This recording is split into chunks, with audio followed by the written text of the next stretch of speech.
health will deteriorate and birth defects for the future as a result of living in that environment.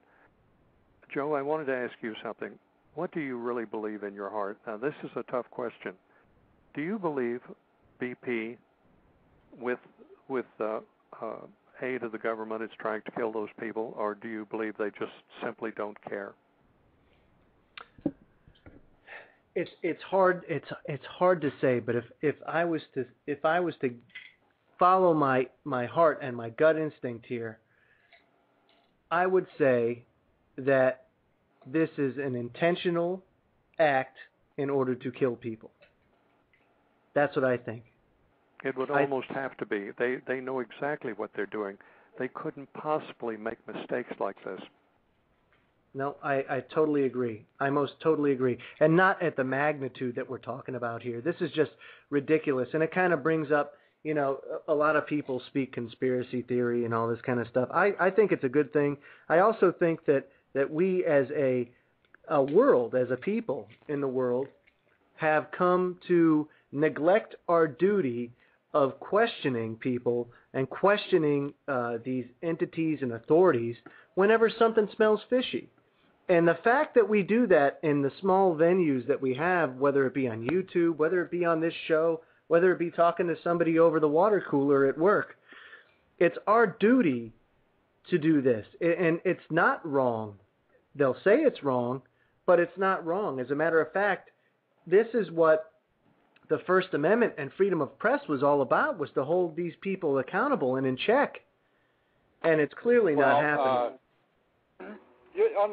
Speaking of that, earlier this week, CNN come out with a news piece that said that bloggers are actually hurting the U.S. economy and damaging the U.S.'s credibility.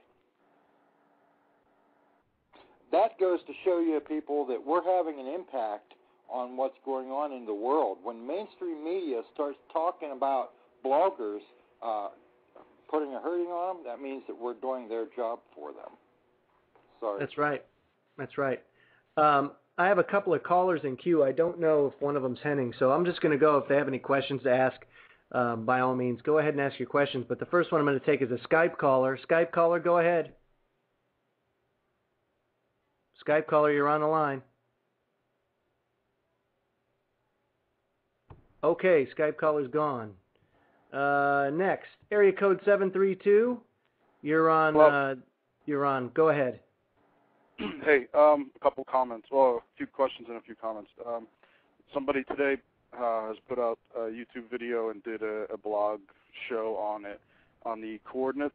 I didn't get exactly where he got this information, but he's saying that the coordinates correspond to a system, a grid system called the Universal Transverse Mercator Coordinate System. Right. And he still showed that it doesn't correspond directly to the Gulf oil spill, but he did refute that it is not corresponding to that spot in the Sulu Sea. There's, I guess, some bad intel going around the internet that it's another oil well that's exploding in the Sulu Sea that we're watching. So he kind of refuted that. And then I have a couple of general questions. One being, if you could elaborate a little bit more on the information on this asphalt volcano. And the second one being, is anyone familiar with these wormy bugs that are being videotaped kind of attacking the machinery down there? I haven't heard anything about that. Griff, have you heard anything about the bugs? Nothing about the bugs. You can do a Google search on the asphalt volcano. It's quite interesting. Back a number of years ago, 4 or 5 years ago, the science community discovered the asphalt volcanoes in the Gulf of Mexico, and they actually produce asphalt. Asphalt seems to be a byproduct of the chemistry of the Gulf. It's very interesting to read about. I don't know if it's an asphalt volcano. I haven't seen any asphalt coming out, but at the same time, I don't know what I'm looking at. I know that BP is lying every time they open their mouth, so I wouldn't believe anything that they presented. I don't think those pictures are coming off.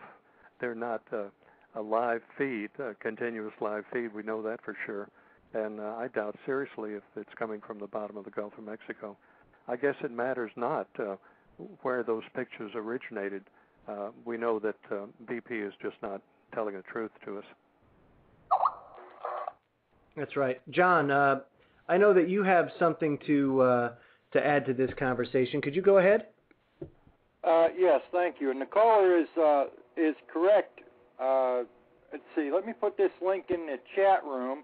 It's a Wikipedia, and it's a map of the universal transverse Mercator. And basically what it does is it divides the world up into grid squares, alphanumerical. And the Gulf is in grid R16.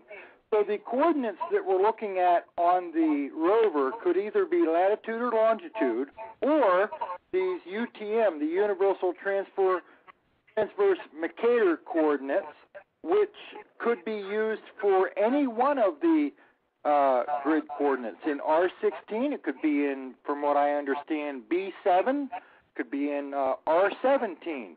It doesn't necessarily mean that could be tied to any one grid square, as these are called easties and westies, and they are universal to all the universal transverse Mercator squares. But it does seem odd that even if these UTM coordinates do belong to the ROVs supposedly in the Gulf, it does seem odd and a big coincidence that when you punch them into a longitude and latitude, it goes back to a Exxon oil well field in the Sulu Sea. Yeah, it is very interesting to say the least. As I wait for Henning to come back on, we'll take a couple more callers. I'm going to try a Skype caller again. Are you there? Nope, no Skype caller there. Let's try again. Area code 989, you're on the Bridging the Gap show. Go ahead. Hi, my name is Jean, and I have a question. They have mud log data for 40,000 wells in the Gulf that can, measure strata and strength and, what's in it and all of these things. And why aren't they using that to inform people? And is there anything we could do to force their hand so that they could be forced to give us transparency? Is there anything that we as citizens should be doing to force that transparency, for that information? No, Gene. You first of all, hello, Gene. Hi. In Michigan. It's nice to hear your voice. I don't know of any way you could force BP or the government. The Obama administration is going along with the cutthroat of BP and the lies of BP. So how does one citizen or two citizens come against a billion-dollar corporation and the Obama administration?